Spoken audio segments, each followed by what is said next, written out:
MONUSCO, de la demande de départ, selon certains, immédiat de la MONUSCO, selon certains, dans un calendrier qui serait raisonnable de départ. On a ces deux choses qui se chevauchent. Et ça a été fait avec le club des relais pour lutter contre la désinformation, la mésinformation, la manipulation de l'information et l'information qui est faite sciemment pour ternir, noircir l'image, le travail de la MONUSCO.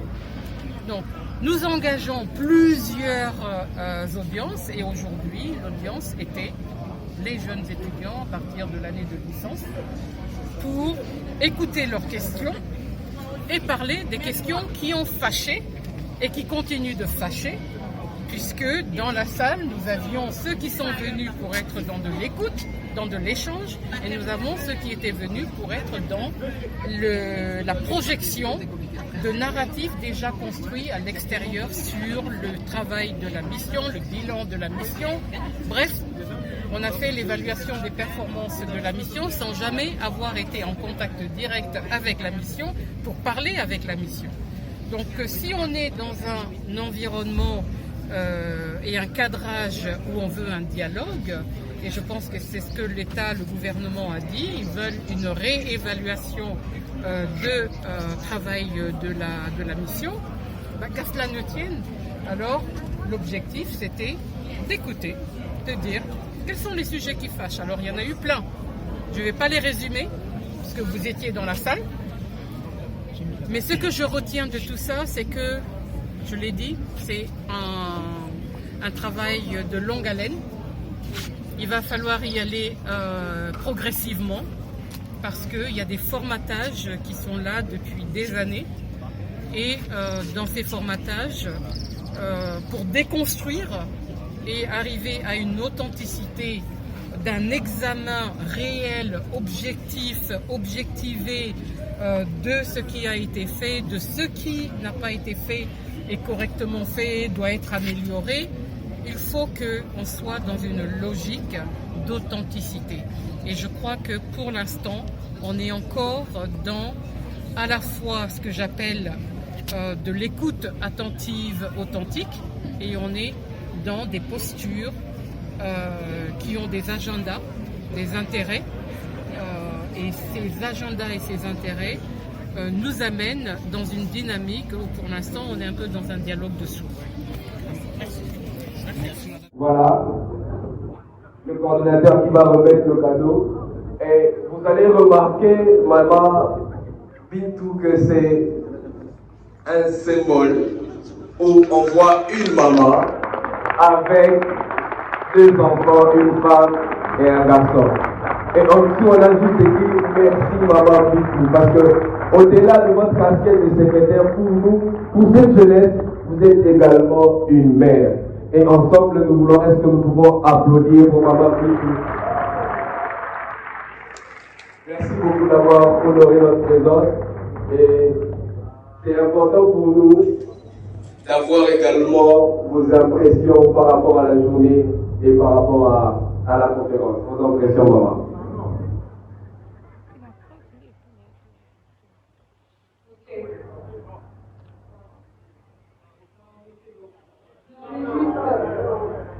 Juste ce dont je m'aperçois, c'est que toute journée de 1 kilomètre commence avec un premier pas.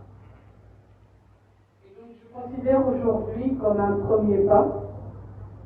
Je suis certaine qu'il y aura besoin encore de plusieurs petits pas avant que je ne sente que nous sommes au même diapason de narratifs non construits à l'avance et que nous restons vraiment dans l'écoute et dans l'échange. Si j'arrive avec déjà un narratif construit, je ne suis là que pour donner mon narratif, qu'importe ce qui se passe de l'autre côté, ce n'est plus de l'échange, ce n'est plus de la communication. Et Je veux remercier le groupe et en particulier Stéphane, Jocelyne, Charles, Marguerite pour avoir respecté ce que je leur avais dit. Dans la préparation, j'ai dit, je sais très bien que ça va chauffer. C'est pas grave, ça fait partie du processus. Mais il y a une chose que je ne tolérerai pas, c'est le manque de respect mutuel. Et quand je dis le respect mutuel, c'est pas seulement vis-à-vis de ma personne, c'est entre vous. Il y a eu des moments où j'ai trouvé que vous ne vous respectez même pas entre vous. Il y a eu des moments où vous avez ri, et je n'ai pas compris pourquoi vous avez ri. Des moments où vous parliez alors que d'autres étaient en train de parler. Et je me dis, si l'Afrique, et on revient à l'Afrique, on a commencé avec l'Afrique, on revient avec l'Afrique. Si l'Afrique veut avoir sa place au soleil, il faut que chacun de vous, chacune de vous dans cette salle, soyez des rayons de lumière et qu'il n'y ait aucune part d'ombre en vous. Parce que ce sont les parts d'ombre en nous sur lesquelles nous devons travailler pour les faire disparaître, pour être des leaders d'aujourd'hui et des leaders de demain. Et pour ça, il faut qu'on soit en bonne foi avec nous-mêmes, authentique avec nous-mêmes dans nos forces, nos faiblesses, et authentique avec ce que nous voulons imprimer comme changement dans le monde, la communauté, la région, la province, la communauté où on vit. Et on est chacune porteur de ces changements. On ne peut pas demander à l'autre ce qu'on n'a pas en soi-même. Et ça, c'est pas moi qui l'ai dit, hein. Charles est ici, je pense qu'on a le même parcours, je ne sais pas insister là-dessus, mais sur les aspects philosophiques, c'est vraiment important. Quand j'ai passé le bac, c'était le mythe de la caverne. Le mythe de la caverne, pour moi, il est vraiment symbolique, parce que, on a dit, ce sont les sujets qui fâchent, c'est lutter contre la désinformation, contre la manipulation. Et dans cette salle,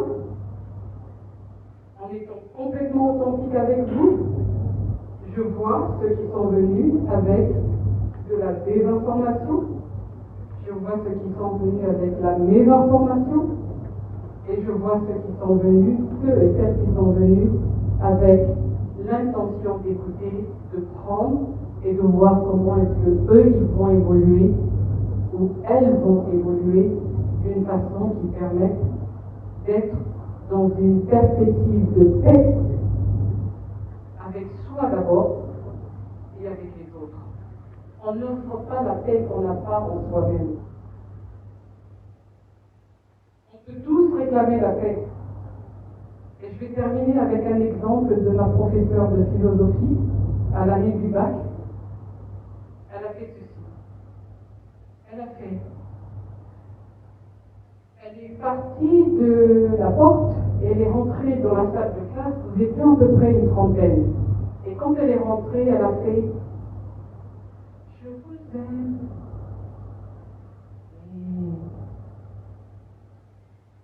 Et après, elle a fait « Je vous aime ».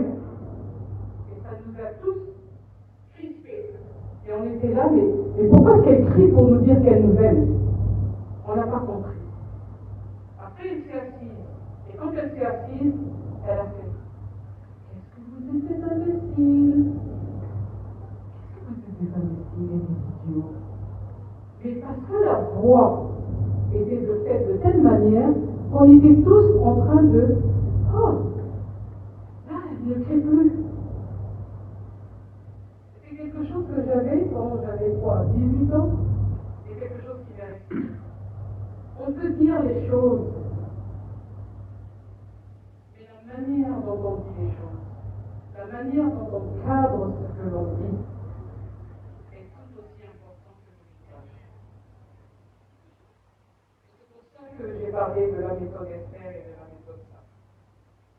j'aimerais pour vous, chacune, chacun, c'est que vous adoptiez la méthode expert, pas la méthode SAP.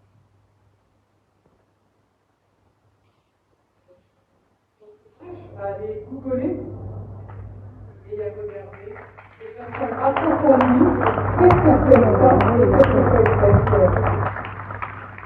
Et avec ça, Jacques Salomé, c'est Jacques Salomé qui a développé ces méthodes, expert et SAP. Et il fait des formations, je pense que certaines de ces formations sont même en ligne. Peut-être même qu'on pourrait offrir, pourquoi pas, des formations en SAP. Vous êtes en train de dire... De considérer que la République démocratique du Congo, c'est le seul pays au monde. Celle que je comprends, et il y a une colère manipulée, amplifiée, orchestrée, payée, etc. Les deux coexistent. Mais je suis d'accord avec ce que vous avez dit, c'est que si la confiance n'est pas là, on peut travailler à la restaurer. Combien de temps ça va prendre? Je n'en sais rien. Tout ce que je sais, c'est qu'on se remet, comme on dit, au travail, avec encore plus d'écoute et d'écoute attentive pour tirer les leçons. Il y a eu beaucoup de messieurs jusqu'à présent.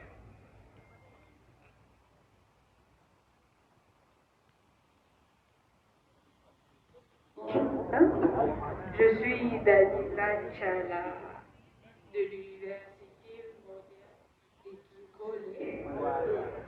En fait, j'aimerais savoir, dans tout ce que vous nous dites, il y a question de confiance. Donc la population ne fait plus confiance à la MONUSCO. Et dans ce cas, qu'est-ce que vous faites pour établir la confiance? Parce que c'est là le problème. Confiance. Est-ce que vous voulez bien être respectueux?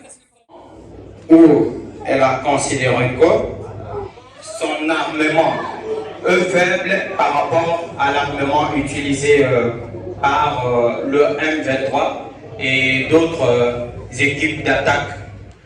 Voilà ce que j'aimerais savoir là-dessus.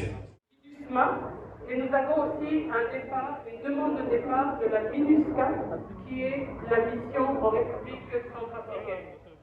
Donc, ces cycles où il y a toutes ces dimensions, entre ceux qui, s'ils pouvaient m'étrangler, je pense qu'ils m'auraient étranglé sur place, et puis ceux qui disent, attention,